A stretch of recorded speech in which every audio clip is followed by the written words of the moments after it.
መተኛት መቃብር አይደለም እንዴ? መበስበስ መቃብር አይደለም እንዴ? ስለዚህ ኢየሱስ ክርስቶስ ትንሣኤ ነው ሲል መቃብር ባዶ ቀረ።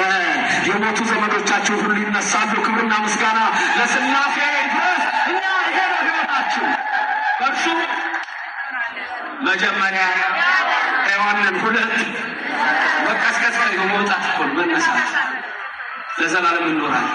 ስለዚህ አሁን ገብቷችኋል። እዚህ ጋር ምን መሳሪያ ያለን ምንድን ነው? እሱ ምን ነበር? ህይወት። ህይወት ደግሞ ድል የሚመታው ማን ነው? ሞት ነው። የሞት ተቃራኒ ከመወለድ ቀን የሞት ቀን ይሻላል። ሶሎሞን ስትወለዱ እየሳቃችሁ የተወለዳችሁ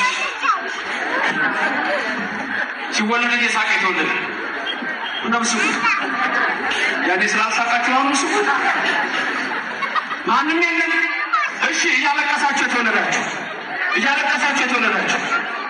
ማን ነገራችሁ? ታውቁ ነበር ስትወለዱ ነው ወይ? ሰው ሁሉ እንደዛ ነው አይደል? ለምንድን ነው ምን የምናረግሰው? ሁላችንም ለምን እየሳቅን ያልተወለዱ ያለ አንተ በደንብ ስቃና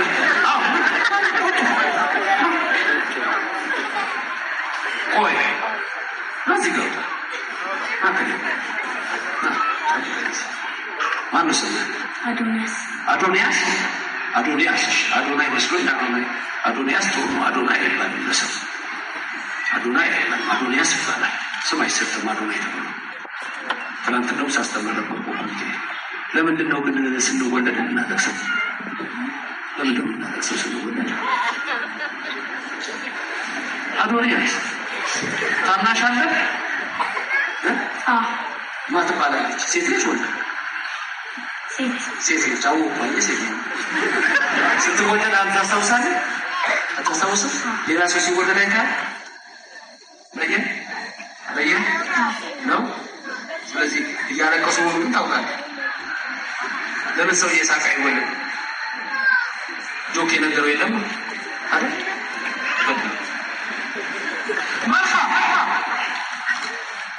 ሰው ለምንድን ነው እያለቀሰ የሚወለድ? በእርሱ ሁለተኛው ላይ ሄዱ ልጅ እጅግ ያርጋችሁ ያው ለዘላለም ልክ ናችሁ። ያርጋችሁ ለዘላለም። አንደኛ በእርሱ፣ ሁለተኛ በእርሱ፣ ሶስተኛ በእርሱ። ሁለተኛ ያየዋል። አንደኛ ይኸው እኖራለሁ እንቀሳቀሳለሁ።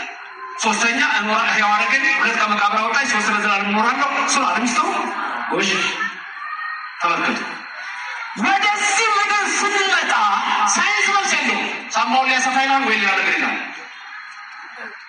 ወደዚህ ምድር ስንመጣ የምናለቅስበት ምክንያት ይሄ አልነበረም ቤቴ፣ እዚህ አልነበረም መምጣት የነበረብኝ። የት ነበር? በሰማይ ነበር። ተመልከቱ። እያንዳንዱ እያለቀሰ ነው የሚወለደው። ሶሎሞን ጠቢቡ ምን አለ ታዲያ? ከመወለድ ቀን የሞት ቀን ይሻላል አለ።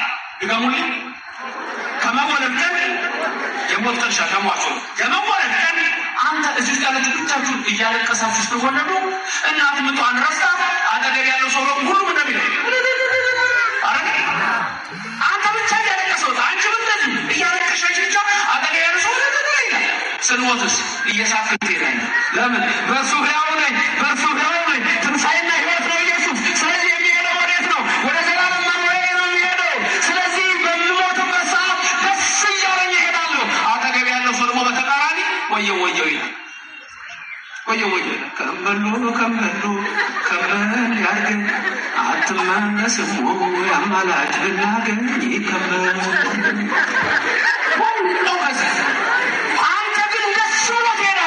ምክንያቱም ሞትን ድል አድርጎ የተነሳው ኢየሱስ የትንሣኤያችን በኩር ነው። በእርሱ እንኖራለን ለዘላለም ያለው ከትንሣኤ ቀስቅሶ አውጥቶን ነው። ክብርና ምስጋና ለሥላሴ ይሁን። ሚስጥሩ ይሄ ነው። መኖር በዚህ ለእኛ መልካም ያለው ቅዱስ ጴጥሮስ በደብረ ታቦር በዚች ቅዱስ ቤተክርስቲያን ውስጥ ነው ትንሣኤ ሙታን የምትሰብክ ቤተክርስቲያን ይችለች። የአቴና ሰዎች ይሄን ሰሙ። በኦሊምፐስ ተራራ ላይ ያሉትን አማልክትን ርግፍ አድርገው ትተው የሰማውን አምላክ እግዚአብሔርን እናመልካለን አሉ። አሜን ይሁንልን ይደረግልን። ታዲያ ቅድም ሲጀምር በመጀመሪያው እንደነገርኳችሁ በእርሱ ሕያዋን ነን፣ በእርሱ እንንቀሳቀሳለን፣ በእርሱ እንኖራለን ስንል ሳትሰራ ቁጭ ብለህ ገንዘብ ታገኛለህ፣ ምግብ ታገኛለህ። ህግ ኦርቶዶክስ ቤተክርስቲያን የላትም። በዚህ ላጠቃል ሰማያዊት ኢየሩሳሌም እንኳን ለመግባት ሃይማኖትና ምግባር ሁለት ወቃዎች ያስፈልጋሉ። ኦርቶዶክስ አስራት የምታመጡት ለዚች ቤተክርስቲያን ገንዘብ ሲኖራችሁ፣ በኩራቱን ቀዳሚያቱን የምታመጨው እናቴ መጀመሪያ አንቺም ሲኖርሽ። እግዚአብሔር እንዲኖራችሁ ይፈልጋል። ገንዘብ እንዲኖራችሁ ይፈልጋል። ስራ እንዲኖራችሁ ይፈልጋል። ሀብት እንዲኖራችሁ ይፈልጋል። ሁሉ እንዲኖራችሁ ይፈልጋል። ደግ ነው እግዚአብሔር። ቤታችሁን በደግነት ይሙላላችሁ። አይችልም? አያደርግም? ያደርግልን። እጅን ለስራ አንሳ። በዚህ ምድር እስካለ ድረስ ጥቂቱ ትናንት በሞኮ ሚካኤል ሳስተምር ነበር። 2 ዓሣ 5 እንጀራ አላችሁ ወይ ብያለሁ። መጀመሪያ እናንተ 2 ዓሣ 5 እንጀራ በቤታችሁ መኖር አለበት። ሰርታችሁ መምጣት አለበት። ከዛ 5,000 ሰው እንዲያጠግብ የሚባርከው ማን ነው? የድንግል ልጅ ኢየሱስ ክርስቶስ ስሙ ለዘላለም የተመሰገነ ይሁን። ስለዚህ በሕይወታችሁ፣ በቤታችሁ፣ በኑሯችሁ ሰርታችሁ እግዚአብሔር እየባረከ በሁሉም ቦታ ላይ እግዚአብሔር የባረካችሁ በስጋም በነፍስም መሆን አለባችሁ። የሰማዩንም ይሰጣችኋል፣ የምድሩንም አይከለክላችሁም። ከጥቂት ጀምር፣ ጽናት ሊሆን ይችላል። ጀምሪ። ከዛ ግን እየባረከ ተራራው ጫፍ ላይ የሚያወጣ አምላክ አለ። 2 ዓሣ 5 እንጀራ የሚያበረክት አምላክ አለ። የዶኪማስን የጓዳ ጭንቀት የምታይ ድንግል ማርያም የምትባል ንጽሕት እመቤት እናት አለ። ኦርቶዶክሳዊ፣ አንቺ ኦርቶዶክሳዊ በሕይወታችሁ ሁሉ በኑሯችሁ ለምትበሉት፣ ለምትጠጡት፣ ለምትሰሩት፣ ለምትለብሱት አትጨነቁ ተባላችሁ እንጂ አታስቡ፣ አትስሩ አልተባላችሁ። ስሩ፣ ተነሱ። የምድሩን በረከት የሰማዩን የማይነሳ እግዚአብሔር የተባለ አምላክ አለ። በሰማይ የሚኖር የእኔና የእናንተ አምላክ እርሱ ሕያው አድርጎ ፈጥሮናል። እነሆ ከ4 ባህርያተ ሥጋ ከ5ኛው ባህርያተ ነፍስ ሕያው አደረገን። ለዘላለም መንግሥቱ ነው የመረጠን። የክብሩ ወራሽ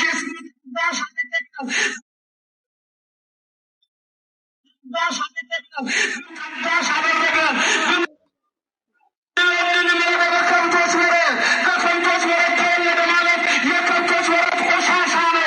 በአንተም ልቡና በአንቺም ልቡና አይነቅፍም ሲል ነው። ቅድም በዚያ በቢታንያ ማርታና ማርያም እንደተናገሩት ይሸተዋል ቢሉት አፍንጫውን ያላዘ የኔና የእናንተ አምላክ የኔና የእናንተ ኃጢአት አይሸተውም። እሱ እፍረት መወዝ ነው። ሲመጣ ይቀድሰና፣ ሲመጣ ይለውጠና። በቀራንዮ አደባባይ እጆቹን ለማን ዘረጋ? ሞቱን ስለሌላ ተቀነሰ። በሦስተኛው ቀን በታላቅ ኃይልና ግርማ ተነሳ። በእርሱ እኛም ሕያዋን ነን። በእርሱ እኛ እንቀሳቀሳለን። በእርሱ ለዘላለም እንኖራለን። አሜን ያደርግልን።